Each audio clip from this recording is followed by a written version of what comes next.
Hello and welcome to my review of the ORK Morkanaut or Gorkanaut. I built it as a Morkanaut. This model will set you back a whopping £75. It's not worth it compared to the incredible Stomper model that did come out 13 years ago. It shouldn't be priced the same. There's no way. The ORK Stomper originally came out at £60 and that's gone from 60 to 75.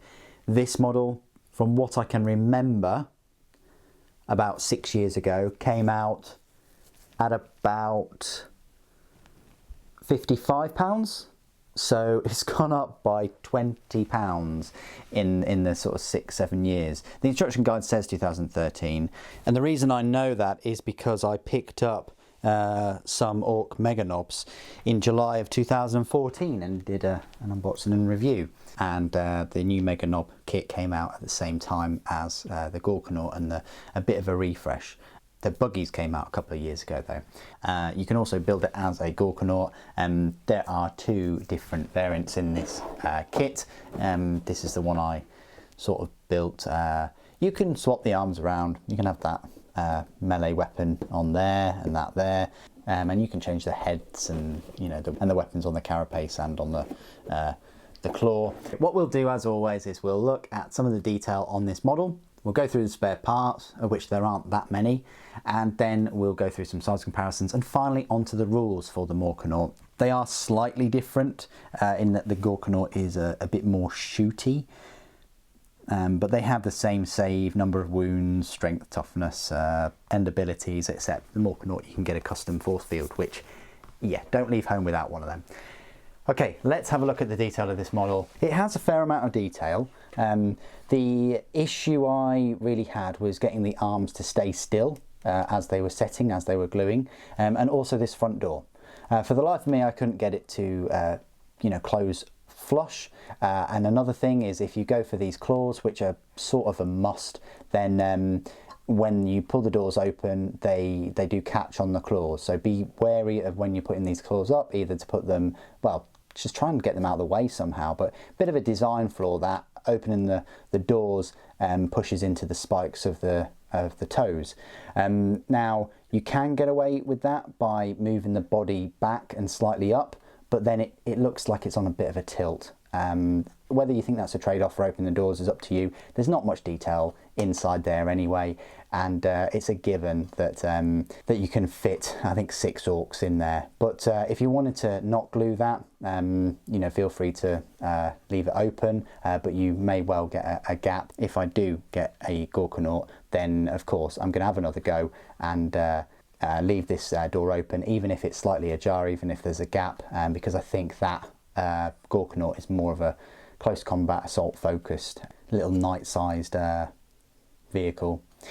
So yeah, this is it. You've got a couple of customizational parts in terms of these bits. The tusks are all optional, these tusks here, the armor plates on the feet and the side paneling, you don't have to put them on. The legs look tiny, and I'm not even sure how this even works, but it's ORK, so it does.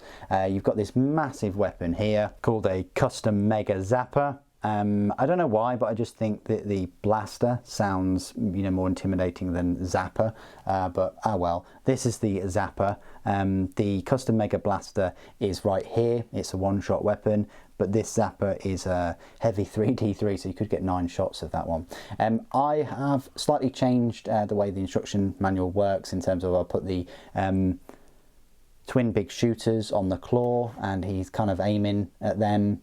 He's kind of aiming at something with them, and I put the rockets on here. You don't need to glue them on, but if you don't, then they're going to be loose when you move them around. They don't fit in tightly. But you've got an option there of putting the rockets on the claw if you wanted to do that. The head I have left, so you can move it. I think that's cool. It fits in pretty well, and it is nice and tight in there, so that gives me a bit of customization, I guess. The arms, I guess you could sort of kind of magnetize them, but this cabling here gets in the way and really requires you to glue that unless you want that loose.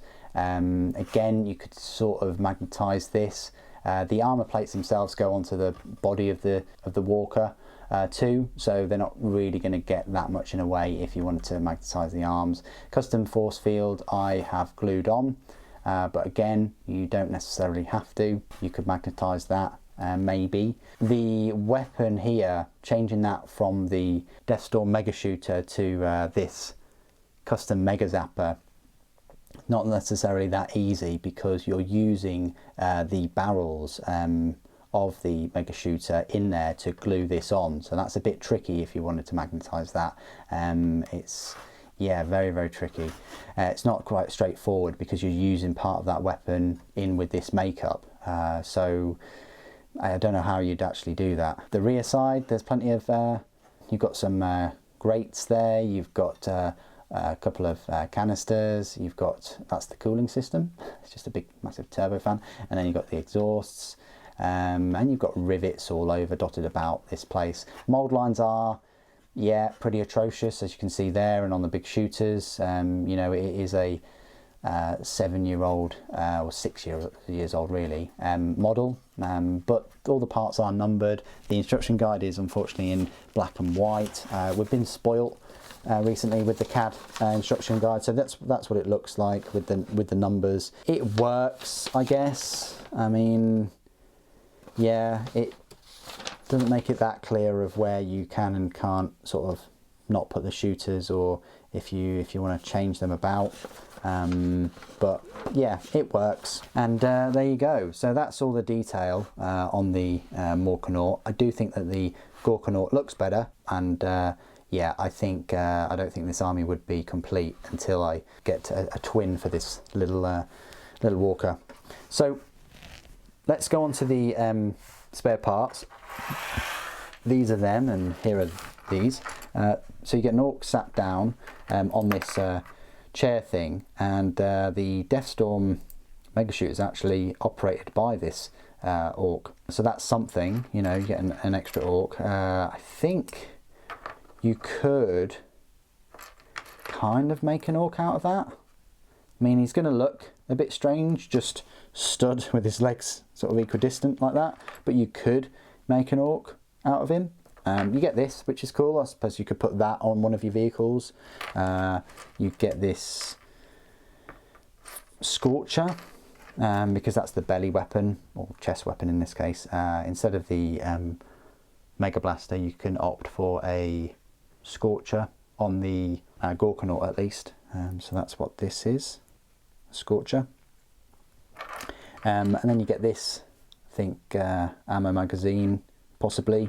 You get a couple of heads, you get a torch. You don't need to put the belly gun there, you can just put this torch there, and a couple of arms, and that's it. So yeah, not many spare parts at all with this model. Okay, let's go through some size comparisons. So the first size comparison I want to make is just with a killer can, which is right here. Just gives you an idea of how big this thing is. Then a Death Dread.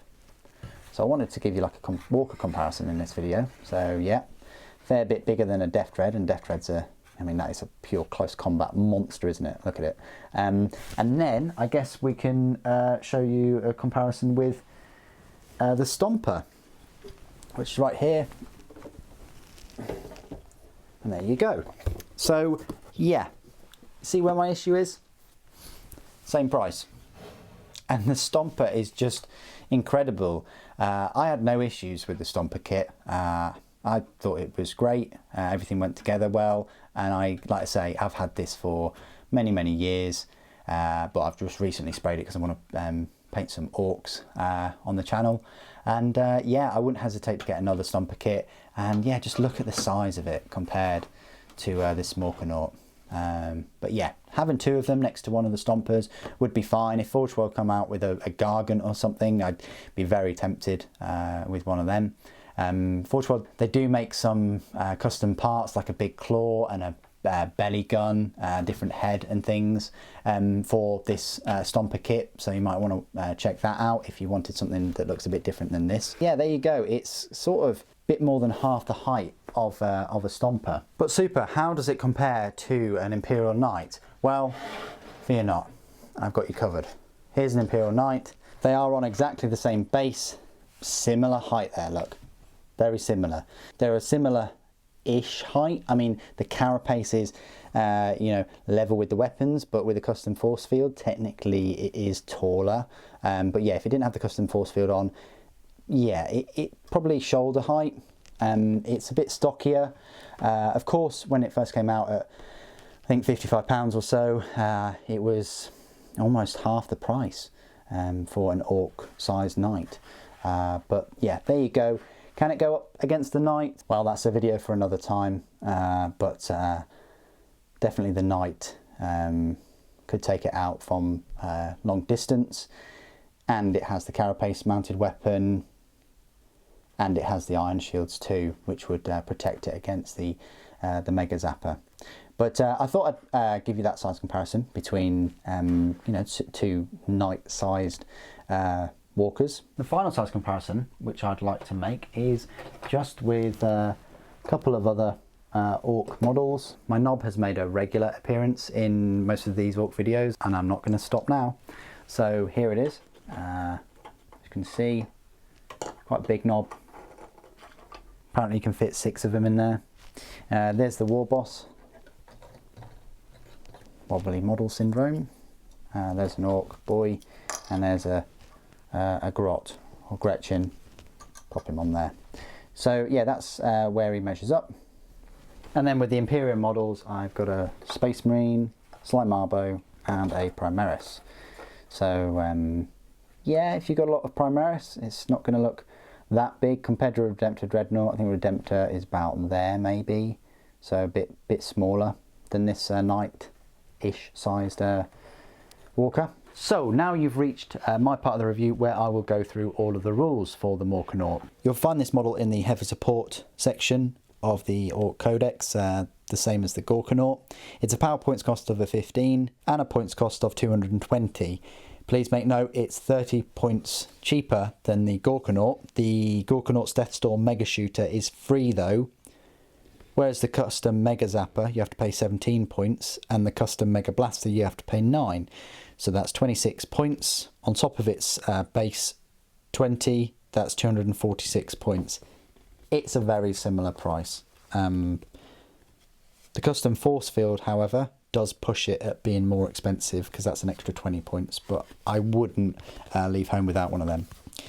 Now, its stat line is the same as a Gorkanaut. It's one of these models where the remaining wounds affects the rest of the stat line. So it starts off with 18 wounds, and if it's got between 10 and 18, its movement speed is 8 inches, weapon skill 3+, and attacks 4.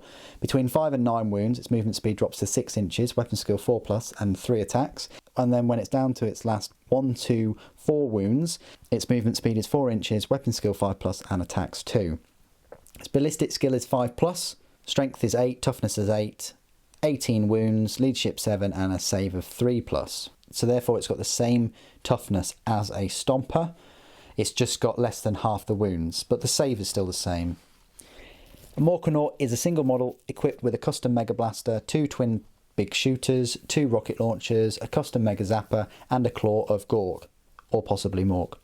So the main weapon there then on its right arm is the custom Mega Zapper. It's a range 36 inch, heavy 3d3, strength 8, AP -3, damage d6. If you roll 1 or more unmodified hit rolls of 1, the bearer suffers 1 mortal wound after all of this weapon's attacks have been resolved. That's not that good, you know, the fact that you can inflict the mortal wounds on your own model. The custom Mega Blaster is a range 24 inch, assault 1, strength 8, AP -3, and a damage of d6. If you roll 1 or more unmodified hit rolls of 1, the bearer suffers 1 mortal wound after all of this weapon's attacks have been resolved. Again, rolling a 1 with a custom Mega weapons, you could cause yourself a bit of pain. The rocket launchers work as usual, so they're a range 24 inch, assault 1, strength 8, AP -2, and damage of 3. Bear in mind you get 2 of them, so already you're pumping out 2 rocket shots, which is strength 8, 1 Mega Blaster shot, again, which is a strength 8, and possibly up to 9 strength 8 Mega Zapper shots. The twin big shooters work as usual as well, so the 36 inch range, assault 6, strength 5, AP 0, and damage 1. So you can times that by 2 because it's got 2 twin big shooters, so that's 12 shots. So far that's a possibility of having 23 shots from this one unit. The Claw of Gork, or possibly Mork, is the melee weapon, and it has 2 profiles. It's got a crush attack or a smash attack. So the crush times the strength by 2, so that's a whopping strength 16, AP -4 and damage D6. And then the smash attack is the strength of the user, which would be 8, but it's AP -2, damage 2, and you make 3 hit rolls for each attack made with this weapon. Now bear in mind it's got 4 attacks, you could be pumping out 12, strength 8, AP -2, damage 2 attacks. So yes, you want to be getting this thing as close as possible to the enemy, not only because it can carry 6 orcs, but for its melee ability as well. Its weapon skill is 3+, so it's not too bad. It's just whether the opponent will blow it up before it gets to you and drops its weapon skill to 4+. War gear options. This model may take a custom force field. I'll talk about that in a moment. Abilities. Here we go. Daka, Daka, Daka. Big and Stompy. This model can fall back in the movement phase and still shoot and or charge in the same turn. In addition, this model can move and fire heavy weapons without suffering the penalty to its hit rolls. Finally, this model only gains a bonus to its save for being in cover if at least half of the model is obscured from the firer. Excellent. So it can stomp across the battlefield 8 inches a go, still firing all of its weapons. No penalties. The custom force field then. If this model is equipped with a custom force field, friendly orc units have a 5+ invulnerable save against attacks made with ranged weapons while they are wholly within 9 inches of it. I do believe that that includes itself, because I can't see how other models within 9 inches can get a 5+ invulnerable, but it cannot. And then finally, it explodes. If this model is reduced to 0 wounds, roll a d6 before removing it from the battlefield and before any embark models disembark. On a 6 it explodes, and each unit within 9 inches suffers d6 mortal wounds. It's quite straightforward. Transport. This model can transport 6 flash gits or infantry models. Each mega armor or jump pack model takes the space of 2 other models. That's great. That means you can put a small unit of 3 mega armored knobs in there to give them increased protection, and when they pop out, they're getting that invulnerable save with the custom force field. Well, the whole unit is, whether they're flash gits or whoever. It's a nice little feature. I like the fact that you can fit 6 orcs in there. It just increases this vehicle's value in terms of the points that you'd be putting into it. Keywords: orc, vehicle, transport, Morkanaut. So there you go. That is the Morkanaut. The other option, of course, is the Gorkanaut. And what you're doing is you're forgoing the Mega Blaster, which is the 24-inch strength 8 weapon, for a Scorcher, which is like a flamer. And you're also forgoing the Mega Zapper, which can possibly get 9 shots, for straight up 18 shot strength 6 weapon.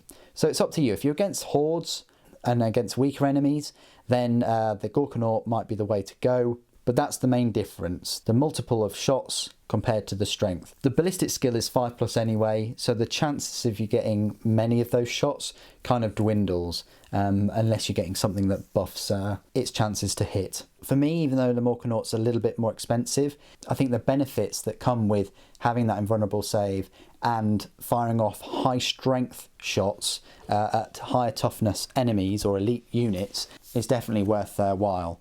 Most of your other units can clear up the weaker things in combat. Keep the strengths where the strengths lie with orcs, which is the close combat. And if you can give them any kind of advantage in close combat, then this Morkanaut will do it. Anyway, what do you guys think of the Morkanaut or the Gorkanaut? Please do put it in the comments below. It'd be great to hear from you. Thank you ever so much for joining me today. Thank you for watching. For Gork and Mork.